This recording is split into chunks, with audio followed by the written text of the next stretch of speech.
আসসালামু আলাইকুম প্রিয় দর্শক, স্বাগত জানাচ্ছি সুরমা টিভি 24 এর নিয়মিত আয়োজন আজকের শীর্ষ সংবাদে। আমি হাবিবুর রহমান। শুরুতেই জানিয়ে দিচ্ছি আজকের দেশের শীর্ষ সংবাদগুলি। জুলাই আগস্টের ছাত্র জনতার আন্দোলনে সংগঠিত মানবতা বিরোধী অপরাধের মামলায় সাবেক প্রধানমন্ত্রী শেখ হাসিনা ও সাবেক স্বরাষ্ট্রমন্ত্রী আসাদুজ্জামান খান কামালের বিরুদ্ধে রাজসাক্ষী হয়েছেন সাবেক পুলিশ মহাপরিদর্শক চৌধুরী আবদুল্লাহ আল মামুন। সাক্ষীর জবানবন্দিতে তিনি বলেন, শেখ হাসিনা সরাসরি মরণাস্ত্র ব্যবহারের নির্দেশ দেন। আন্দোলনে হত্যার ঘটনায় তিনি লজ্জিত ও ক্ষমাপ্রার্থী। রাজধানী উন্নয়ন কর্তৃপক্ষের প্লট বরাদ্দের দুর্নীতির মামলায় ক্ষমতাচ্যুত প্রধানমন্ত্রী শেখ হাসিনা, তার ছেলে সজীব ওয়াজেদ জয়, মেয়ে সাইমা ওয়াজেদ পুতুল সহ অন্যান্য আসামিদের বিরুদ্ধে পৃথক 3 মামলায় আরও 6 জন সাক্ষী দিয়েছেন।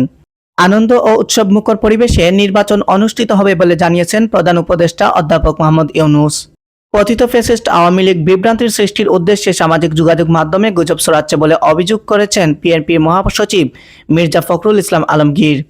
সুচিকিৎসার জন্য গণ অধিকার পরিষদের সভাপতি নুরুল হক নূরকে বিদেশে পাঠানোর নির্দেশ দিয়েছেন প্রধান উপদেষ্টা অধ্যাপক মোহাম্মদ ইউনূস। প্রিয় দর্শক, আপনারা এতক্ষণ দেখছিলেন আজকের দেশের শীর্ষ সংবাদগুলি। এবার থাকছে আন্তর্জাতিক সংবাদ। ভিসার মেয়াদ শেষ হওয়া বিদেশি শিক্ষার্থীদের বিষয়ে কঠোর পদক্ষেপের দিকে হাঁটছে ব্রিটিশ সরকার। দেশটিতে অবস্থানরত হাজার হাজার বিদেশি শিক্ষার্থীর সঙ্গে তারা সরাসরি যোগাযোগ করে সতর্ক করে যাচ্ছে। স্বরাষ্ট্র মন্ত্রণালয় বলছে, ভিসার মেয়াদ শেষ হলে বিদেশি শিক্ষার্থীদের যুক্তরাজ্য থেকে ফেরত পাঠানো হবে। চীনের প্রেসিডেন্ট শি জিনপিং ও রাশিয়ার প্রেসিডেন্ট ভ্লাদিমির পুতিন বেইজিংয়ে দ্বিপাক্ষিক বৈঠক করেছেন। মার্কিন যুক্তরাষ্ট্রের রাজনীতিতে তীব্র অস্থিরতা ইঙ্গিত মিলেছে। প্রেসিডেন্ট ডোনাল্ড ট্রাম্প সংবিধানকে চ্যালেঞ্জ করে প্রায় অবারিত ক্ষমতা প্রয়োগ করেছেন। অন্যদিকে ডেমোক্রেটরা ভোটারদের চাপের মুখে প্রতিরোধ গড়ার পথ খুঁজছে।